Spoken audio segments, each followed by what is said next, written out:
Would you mind sitting at the table so the mic is picking up? Oh,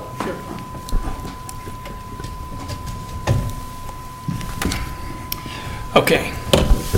The first piece of paper, and this is kind of our heartbeat. This is a ratio. And real quick, I'm not going to get into all the math, but this is our values compared to sale price. So if we were at 95,000 and something sold for 100, we're at 95% of sale price. The mandate's supposed to be at 100%. We all know that's pie in the sky. But as you look at this over the history of time, we reassess on January, okay? And starting with the very first one, you see we're at 95, 96% in an increasing market. We can't change values for that 2 years. We drift from market value. Well, you can see what happens in the red in the last couple of cycles.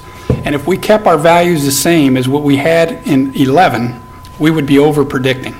And you can see that as we're above 100. So we had to adjust them a little bit to get them back down to 100%. We are starting to see obviously more building permits. You know, we're into the first quarter of 13, but that's beyond us. Our mandate is January 1st. So we're looking at the difference between January of 11 to January 13. And that cycle was still dropping, as you can see by that chart. You know, we were still drifting from market value. So if we would send these notices out over predicting, it wouldn't be good for anybody. You guys, our office, or anybody. So we adjusted the values. We do this by neighborhood, just so you know. We do look at the properties. We do not do drive-bys. We do curbside reviews. Everybody does drive-bys. It's a joke.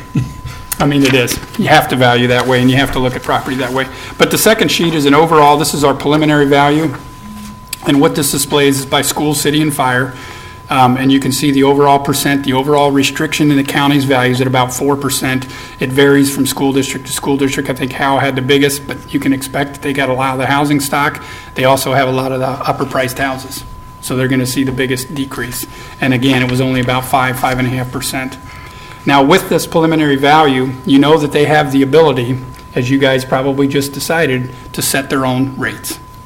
Okay, and that gets us to this next piece of paper. This is the notice that we'll send out to every property owner. Now, we're going to send to every property owner, irregardless if it went down or up. The statute says that you only need to send if it increased. And I think St. Louis County is going to do that. But we're going to send to everybody because, I mean, to me, it's the right thing to do.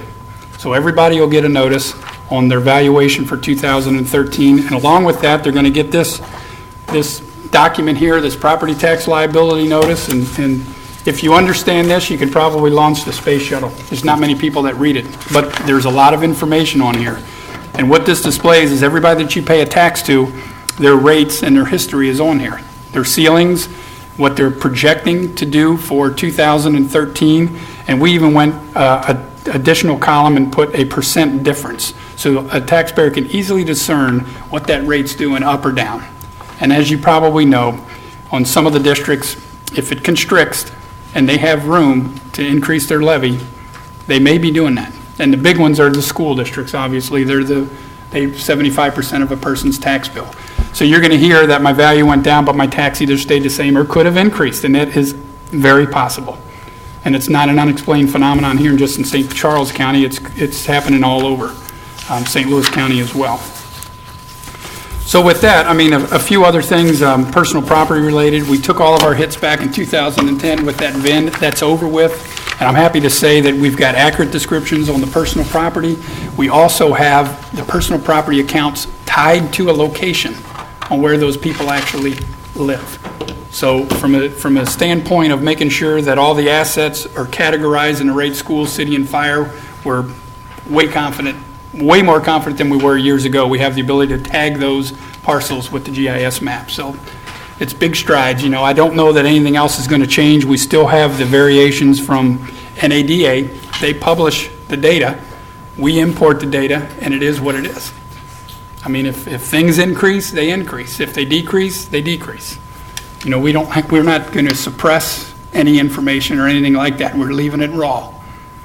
So just so you guys know, I know the personal property declarations are out, but from the standpoint of the real, these are going to be heating up in the next 2 weeks, and we're going to send them out in 3 phases. So all 165,000 parcels won't go out at once. We split them up evenly.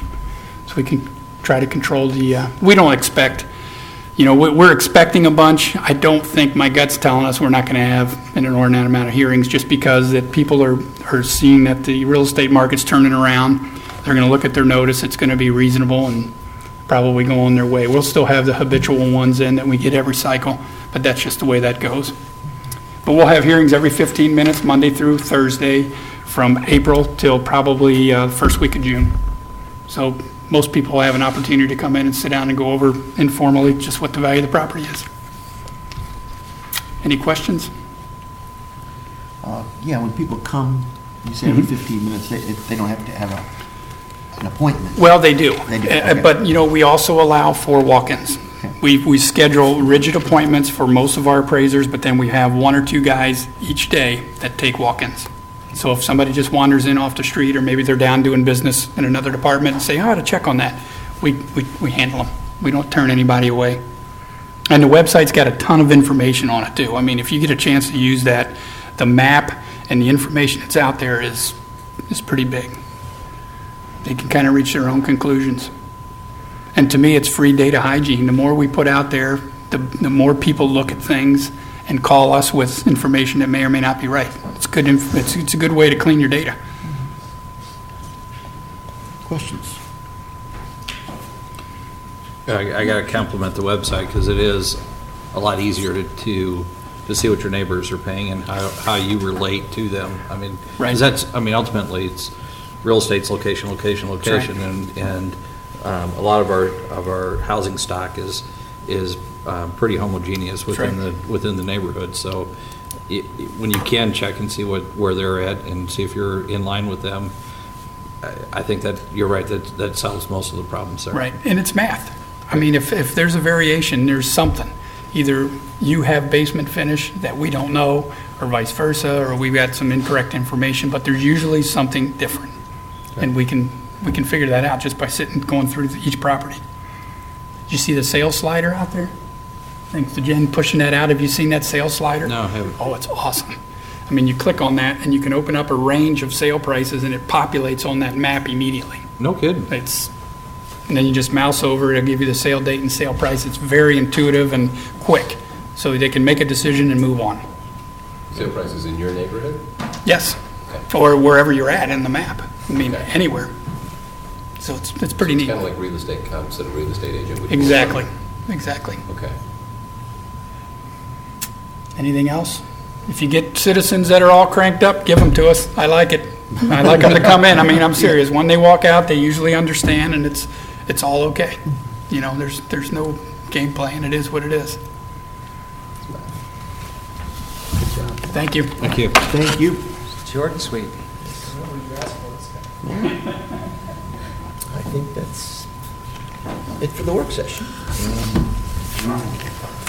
Now, help break things down. Yeah. Well, for that long meeting, we need a little break there.